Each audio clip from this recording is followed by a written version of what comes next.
Meus amados irmãos, pesados ouvintes, estamos no domingo do Bom Pastor, segundo domingo depois da Páscoa. A alegria de Jesus ressuscitado também ainda ressoa nesse tempo da Páscoa, e para nós que somos ovelhas do Senhor também, nós devemos nos alegrar com a vida desse pastor que soube dar a sua vida, a sua própria vida por nós, suas ovelhas. E não só deu a sua vida, mas que ainda continua vivo. Jesus é o único pastor que dá a vida pelas ovelhas, e o único pastor que dá a vida e que, mesmo assim, continua vivo. Essa passagem que nós acabamos de ouvir, ela nos lembra um pouquinho, Jesus fala de uma linguagem muito simples, muito familiar para aqueles que estavam ouvindo, sobre uma comparação, uma imagem, uma figura daquilo que acontece no reino dos céus, com Ele, que é o pastor, o cuidado que Deus tem conosco. No Antigo Testamento, diversas figuras, diversas passagens, há essa relação, essa imagem, em que Deus se coloca como pastor e o povo escolhido são as suas ovelhas. O Salmo, por exemplo, 22, nos lembra isso, né? O Senhor é o meu pastor, nada me faltará. E os profetas todos também comparam em diversas passagens, fazem menção a essa passagem, essa alusão, essa comparação. Mas é interessante que Jesus diz: eu sou o bom pastor. Um pouquinho antes ele diz: todo aquele que não entra pela porta é ladrão e salteador. Por que Jesus fala isso?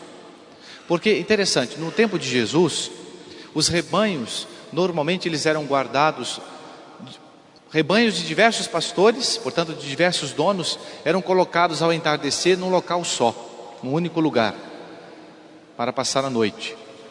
Quando chegava no outro dia, os pastores chegavam e o guarda, que velava à noite pelo rebanho, abria a porta das ovelhas, e o pastor chamava as ovelhas, e as ovelhas seguiam o pastor. Então, diversos rebanhos diferentes, todos misturados ali, os pastores vinham e chamavam as ovelhas, e as ovelhas conseguiam discernir, conseguiam saber a que pastor seguir.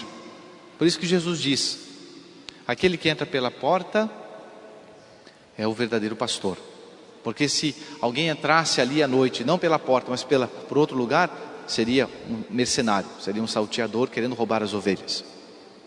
E é interessante o que essa comparação nos faz compreender melhor quem seja Jesus, o seu cuidado por nós.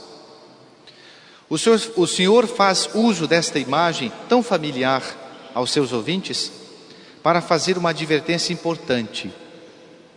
Ante vozes estranhas ou ante vozes de estranhos, é necessário reconhecer a voz de Cristo, atualizada de contínuo pelo magistério da igreja, e segui-la. Assim como aquelas ovelhas seguiam, conheciam, reconheciam, ao ouvir a voz do pastor e seguiam aquele pastor, o pastor delas, assim nós também devemos reconhecer a voz de Cristo. Isso é muito importante. Nos perguntemos se nós que somos ovelhas de Jesus, nós que somos membros da igreja, será que conseguimos ouvir a voz de Cristo no meio de um mundo tão tumultuado, no meio de tantas vozes estranhas, de tantos desacertos? Santo Tomás, ele explica essa passagem dizendo que todo pastor, para ser um bom pastor, é preciso atualizar a sua mensagem com a mensagem de Jesus, que é o bom pastor, por antonomasia, né? O pastor bom. Será que nós temos seguido a voz de Jesus? Isso é interessante nós pensarmos nisso. Quantos cristãos hoje em dia que escutam tantas coisas, tantas pessoas, seguem tantas linhas de pensamento, nessa confusão toda, a quem seguir? Olhemos para a voz, escutemos a voz de Cristo pastor. Mas padre, Jesus está no céu, como é que nós vamos ouvi-lo? Os apóstolos escutavam Jesus e era fácil para eles. E nós, que não temos a presença física, visível, humana de Jesus? Nós temos sim. Na igreja nós encontramos sempre Cristo. Quando nós escutamos a voz do magistério, nós estamos escutando a voz de Cristo. Quando nós discutimos ou nos desviamos por uma outra doutrina, outras doutrinas que não são a do magistério da igreja, estamos desviando da doutrina de Jesus. Exemplo. Hoje em dia se fala tanto de coisas tão polêmicas: homossexualismo, liberação das drogas, depois aborto, uso de meios artificiais de controle de natalidade, os anticoncepcionais. O que eu pessoalmente, particularmente devo fazer? Devo seguir? A quem devo seguir? O que eu acho mais fácil? O que é mais conveniente? O que é mais bonitinho? Não. Eu, como ovelha desse redil imenso que se chama Igreja Católica, que é o redil do Senhor, devo seguir a voz de Cristo, não a voz de pastores estranhos, não a voz de estranhas, de um estranho. Por isso é importante nós atualizarmos, nós conhecermos o que é a voz de Cristo. Sabemos distinguir, não é? Mas padre, eu encontrei um padre que ele me aconselha no confessionário, ou me aconselha no sermão a fazer tal coisa, que não está em sintonia com o magistério da igreja. É um padre que ensina isso. A quem devo seguir?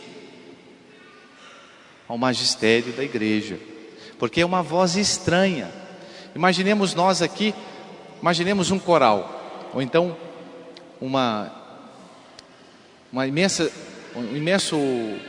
imenso coral, em que ali uma pessoa destoa ao cantar, está desafinada. Aquilo ali não passa, aquilo ali tem alguma coisa errada. Naquelas vozes tão belas, nós vemos uma voz que destoa, que está desafinado, não tem a sintonia, não há aquela harmonia. Mesma coisa com respeito ao magistério da igreja. Nós temos que ver se aquele padre, aquele pastor, aquele bispo, ele está em sintonia com o que ensina o magistério da igreja. Mas o que é o magistério da igreja então, padre? Veja, o Catecismo da Igreja Católica, no número 85, diz assim: o ofício de interpretar autenticamente a palavra de Deus, escrita ou transmitida, foi confiado unicamente ao magistério vivo da igreja, cuja autoridade se exerce em nome de Jesus Cristo. Isto é, foi confiado aos bispos em comunhão com o sucessor de Pedro, o bispo de Roma. Então, quem interpreta para nós corretamente a Sagrada Escritura e a tradição é o magistério da igreja, o magistério vivo. Aí algumas pessoas dizem assim: padre, eu não vou mais na missa do abrigo, porque lá tem tanta mudança, tantas mudanças, não vou mais, agora virou bagunça aquilo. E eu respondo para você: aqui, a nossa paróquia pessoal, nós estamos em sintonia com o magistério da igreja, ou estamos andando fora do magistério da igreja? Se nós estamos fora, nós estamos errados. Mas se nós estamos sintonizados, afinados com o que ensina o magistério vivo da igreja, essas mudanças, meu caro amigo, elas são acidentais, elas não são essenciais. Uma doutrina da igreja, ela nunca, no depósito da revelação, nunca haverá uma mudança radical. Exemplo: o aborto era pecado, agora deixou de ser. O adultério era pecado, agora deixou de ser. Não é? O uso de anticoncepcionais, antes era pecado, agora o Papa liberou, entre aspas. Isso não existe, isso é conversa fiada. Quando vocês escutarem dizendo assim: o Papa falou tal coisa, o Papa disse tal coisa, que não está em sintonia com o magistério da igreja, conversa fiada. conversa de rede social, conversa de Rede Globo, mas não é o ensinamento do magistério. Por isso que é muito importante. Mas padre, por que o senhor está falando isso? Eu falo isso porque Jesus disse, olha, as minhas ovelhas ouvem a minha voz, eu as conheço e elas me conhecem. É muito importante nós escutarmos. Escutar não significa só entrar por um ouvido e sair pelo outro. Eu entro por esse ouvido aqui, aí eu processo na minha cabeça o que é conveniente, o que não é, o que é fácil, o que não é, peneiro tudo ali, e depois eu fico com aquilo que eu acho que é bom. Não, nós católicos não somos assim. Nós temos um parâmetro, nós escutamos a voz de Cristo e seguimos. Então perguntemos nós, as minhas convicções, os meus pensamentos, eles batem com a voz de Cristo? Ou eu estou seguindo outros pastores, outras vozes mais fáceis? Porque ninguém diz que é fácil seguir a Jesus. Ninguém diz que é fácil ser cristão, que é fácil ser ovelha desse redil, desse pastor que é bom, que é misericordioso infinitamente, mas também que é rigoroso, que quer o nosso bem, que às vezes puxa a nossa orelha também, como um pai, né? O pai, por exemplo, que é bom, às vezes corrige o filho. Por que não? O melhor dos pais não é aquele que diz tudo, sim, sim, pode, sim. Não, o melhor dos pais é aquele que diz, sim, pode, não pode por isso. Mostra o caminho. Não é? Ou aquela ovelha que quer seguir aquela trilha que dá no precipício. O pastor está vendo que a ovelha está indo ali, ele vai dizer, não, pode ir, faz o que você quiser, vai em paz, tranquila. Aí a ovelhinha vai e cai. Esse não é um pastor de verdade. O nosso pastor, Jesus, ele dá a vida por nós. Então peçamos a Jesus, divino pastor, que nós possamos sempre estar afinados à doutrina de Jesus, ao magistério da igreja, ao que ensina a Santa Igreja. Nós podemos ficar tranquilos. Essa tranquilidade nós temos que ter, porque o magistério da igreja conta com a assistência do Espírito Santo. Isso é uma coisa muito importante. Diz o Catecismo da Igreja, goza desta infalibilidade. Veja, tem essa infalibilidade o pontífice romano, chefe do colégio dos bispos, por força de seu cargo, quando, na qualidade de pastor e doutor supremo de todos os fiéis, e encarregado de confirmar seus irmãos da fé, proclama, por um ato definitivo, um ponto de doutrina que concerne à fé ou aos costumes. A infalibilidade prometida à igreja reside também no corpo episcopal, quando este exerce seu magistério supremo, os bispos, em união com o sucessor de Pedro, sobretudo em um concílio ecumênico. Então nós podemos ter a certeza e a segurança e a tranquilidade. Eu seguindo a voz do magistério, eu estou seguindo a voz de Cristo. Tem uma frasezinha tão curta e tão bela, e agora eu acabo, de Jesus, que ele dizia assim, para os apóstolos, e ao falar para os apóstolos, ele teve em pensamento todos os santos padres, todos os sucessores dos apóstolos, os bispos, em união com o Santo Padre. E ele diz assim, a quem vos ouve, como é que continua? A mim ouve. A quem vos despreza, a mim despreza. Não desprezemos a voz sacrossanta, santíssima, bondosa, misericordiosa de Cristo, a Santa Igreja.